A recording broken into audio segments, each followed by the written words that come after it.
have these two objects that I just modeled. So I just removed the faces from the top of a cylinder and I removed a few of the faces from the bottom of the sphere. I'm going to go to regular mode, switch off the wireframe. So you can see that if I select these one at a time, that they're completely different objects. Now, what if I want to merge all these faces together and I want to combine these two objects?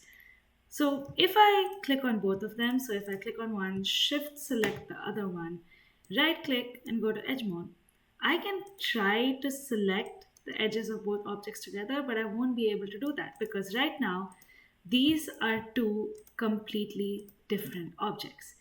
And before I'm able to attach them to each other, I have to make sure they are the same object, they are the same mesh. So I'm going to click on this one, shift click on this one, and use a tool from the menu on the top. We haven't really explored these menus much yet, but this is an important tool. So click on mesh and combine. And when you do that, it's going to combine these two tools together. So when you combine them and you have them as one piece, you can then go to edge mode, select one edge, double click to select the whole edge loop, click on one here, double click to select the whole edge loop.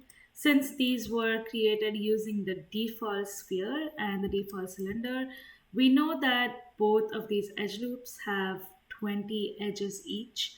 So I'm going to click on shift and right click and go to bridge, and it's going to perfectly bridge all those edges to each other. So it's going to bridge them all together. And if you go back to object mode, you now have this really nice object that's all in one piece. So now, what if you want to separate them again? Once you have combined them and welded these edges together, you can't separate them. So if I go up to, so you see where we clicked on combine, there's also a separate option. If I click on that, it says right here that it has only one piece and it's been ignored. But if let's control Z a few times so I can go back to this. So the mesh here is still one piece. So if you select it, it's still one piece. But those pieces are not attached to each other. We haven't melded those edges together. We haven't melded those vertices together. So you'll still be able to separate them. So if I go up to mesh and separate, you can see that now it becomes two separate pieces.